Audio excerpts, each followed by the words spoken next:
సుమన్ టీవీలో మీ personal and business promotions కోసం కింది నెంబర్కి కాంటాక్ట్ చేయండి. 74 ఏళ్ల వయసులో ఏకధాటిగా 14 గంటలు డ్యూటీ. అది ఒక చోట కూర్చుని కాదు, ఊరంతా కలియ తిరుగుతూ, అది వరద ప్రభావిత ప్రాంతాల్లో కరెంటు లేని చోట్ల కూడా టార్చ్ లైట్ వెలుతురులో పర్యటన. అది కదా సీఎం అంటే. బిక్కుబిక్కుమంటూ భయంతో బతికే వాళ్లకు నేనున్నాను, కాస్త ఓపిక పట్టండి అంటూ భరోసా నింపుతూ పరిస్థితులను చక్కదిద్దుతూ అధికారుల్ని పరుగులు పెట్టిస్తున్నారు. విజయవాడలో వరద ప్రభావిత ప్రాంతాల్లో ఆదివారం మధ్యాహ్నం 2 గంటల నుంచి సోమవారం తెల్లవారుజామున 4 గంటల వరకు సీఎం చంద్రబాబు నిర్విరామంగా పర్యటించారు. ఆదివారం హైదరాబాద్ లో జరిగిన బాలకృష్ణ స్వర్ణోత్సవాలకు సీఎం హాజరవ్వాల్సి ఉన్నా వెళ్లలేదు. సహాయక చర్యలో నిమగ్నమయ్యారు.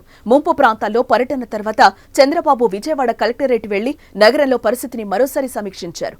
ఆ తర్వాత అర్ధరాత్రి 1 గంటకు ఆయన కృష్ణలంక ముంపు ప్రాంతాల్లో సీఎం పర్యటించారు. రక్షణ గోడకు సమాంతరంగా ప్రవహిస్తున్న 10.5 లక్షల క్యూసెక్కుల వరద నీటి ప్రవాహాన్ని పరిశీలించారాయన. ఎవరూ అధైర్యపడొద్దని, అందరినీ సురక్షిత ప్రాంతాలకు తరలిస్తామని హామీనిచ్చారు. త్వరలోనే సాధారణ స్థితి నెలకొంటుందని పేర్కొన్నారు.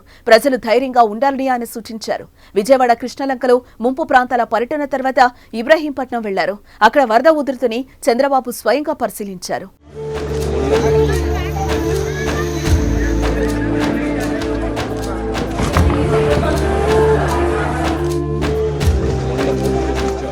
వరద ముంపు ప్రాంతాల్లో బాధితులకు భరోసానిస్తూ ఆహారం, తాగునీరు అందిస్తూ వరద సహాయక చర్యలను చంద్రబాబు ఎప్పటికప్పుడు సమీక్షించారు. తెల్లవారుజామున 4 గంటలకు విజయవాడ కలెక్టరేట్ వద్ద బస్సులోకి వెళ్లి విశ్రాంతి తీసుకున్న ఆయన తిరిగి సోమవారం ఉదయం 6 గంటల తర్వాత మళ్లీ కలెక్టరేట్లో అధికారులతో సమీక్ష నిర్వహించారు. ప్రజలను కాపాడే విషయంలో ప్రయత్నాలు ఎక్కడ ఆగకూడదని సీఎం చంద్రబాబు అధికారులకు, ప్రజాప్రతినిధులకు స్పష్టమైన ఆదేశాలను జారీ చేయడం జరిగింది. ఒక్క రాత్రి ధైర్యంగా ఉండాలని ముంపు ప్రాంతాల ప్రజలకు హామీనిచ్చాం. ఆ హామీ నిలబెట్టుకునే దిశగా యంత్రాంగం పనిచేయాలని సూచించారు. ఎంతమందిని రక్షించగలిగామన్నదే మన లక్ష్యం కావాలన్నారు. బోట్లు కూడా కొట్టుకుపోయే సవాళ్లు మన ముందున్నాయి. బోట్లలో వచ్చిన వారిని తరలించేందుకు బస్సులు ఏర్పాటు చేయాలని చంద్రబాబు అధికారులకు సూచించారు.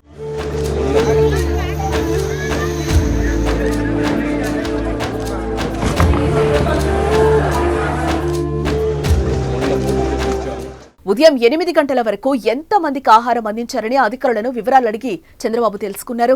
బాధితుల కోసం కళ్యాణ మండపాలు, పునరావాస కేంద్రాలు సిద్ధం చేయాలని, వృద్ధులు, రోగులు ఇబ్బంది పడకుండా చూడాలని, అవసరమైతే వారికి హోటల్ గదులు కేటాయించాలని చంద్రబాబు సూచించారు.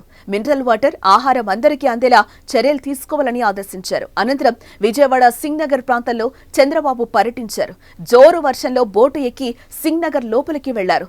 దాదాపు వంతెనకు ఆనుకుని ప్రవహిస్తున్న వరద నీటి ఉధృతిని సీఎం పరిశీలించారు. మేము ఇవ్వాల్సిన ఫుడ్ పాకెట్స్ కానీ అవన్నీ వెళ్తున్నాయి. ఇంకా మమ్మరం చేస్తున్నాం. ట్రాఫిక్ కూడా కంజెషన్ ఉంది, అన్ని రెగ్యులేట్ చేస్తున్నాం. చివరి ప్రాంతానికి కూడా వెళ్లాల్సిన అవసరం ఉంది. కొంతమంది పేషెంట్ కూడా ఉన్నారు, పిల్లలు ఉన్నారు, కొంతమంది ముసలోళ్ళు ఉన్నారు, వాళ్ళు కూడా తీసుకురావాలి. ఎవరు కూడా ప్యానిక్ రియాక్షన్ అవసరం లేదు. అందరూ ఓపిక పట్టండి. 1 గంట 2 గంటల్లో అందరం ఓపికగా ఉంటే ఇంకా తొందరగా పనులు అవుతాయి. అన్నీ చేస్తానని అప్పీల్ చేస్తున్నా. ఇక్కడే ఉంటా, కంట్రోల్ రూమ్ని యాక్టివేట్ చేస్తున్నా.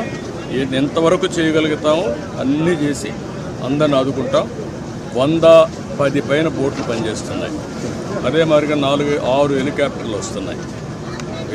ఒక హెలికాప్టర్లో ఫుడ్ పెట్టడం కానీ, లేకుంటే బోట్లో తీసుకుపోవడం కానీ, పేషెంట్లు తీసుకురావడం కానీ ఇవన్నీ జరుగుతున్నాయి. వర్షం కూడా పడతా ఉంది, అయినా కూడా ఎక్కడ ఆపరేషన్స్ ఆపం, అన్ని విధాలు.